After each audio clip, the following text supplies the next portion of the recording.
Laureen Perkins has always dreamed of becoming a mom. After spending a difficult year trying and failing to fall pregnant, the idea of fertility treatment didn't seem so scary anymore. She and her husband David decided to take a vacation to Nicaragua to consider their next step. The couple along with some friends did exactly that.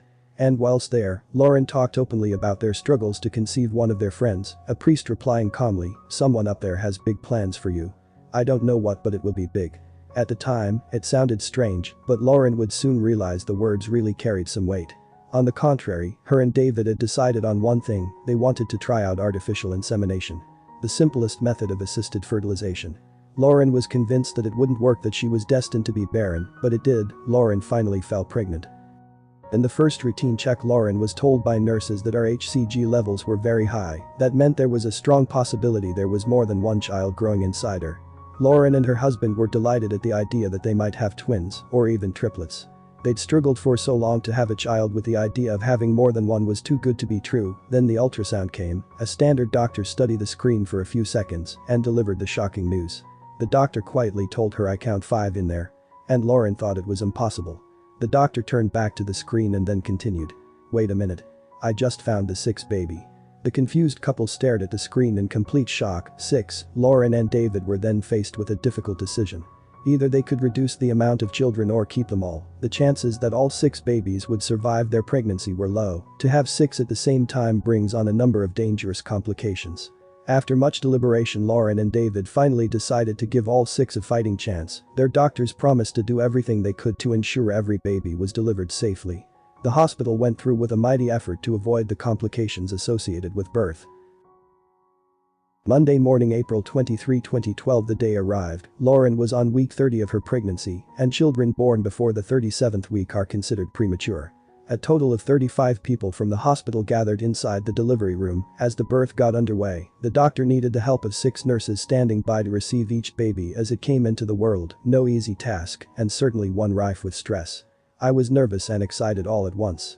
It was starting to sink in, and this was for real. "I was gonna have 6 babies," Lauren said. "It took a total of 4 minutes to deliver all 6: Andrew, Benjamin, Carolyn, Lee, Allison, and Levi, all weigh between 1 and 2 pounds at birth."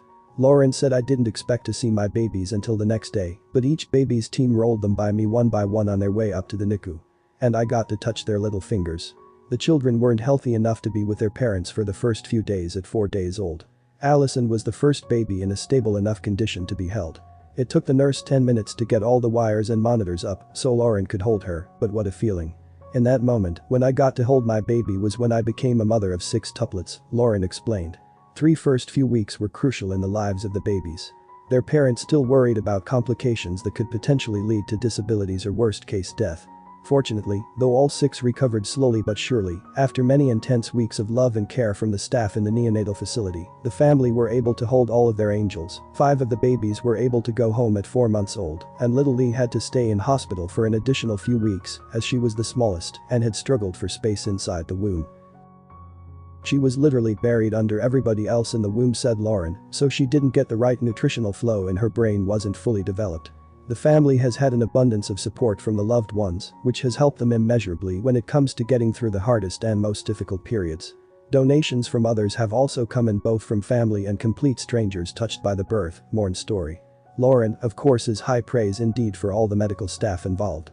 "Without them, the children may never have been strong enough to go home.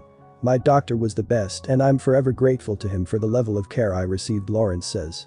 Also, the NICU staff who put in hours upon hours getting our children ready to come home and teaching us the ins and outs of preemie care. So many of these people have a special place in our hearts and family.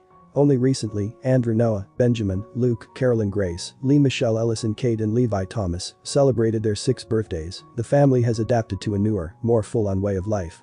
"I call it semi-controlled chaos," Lauren told Today.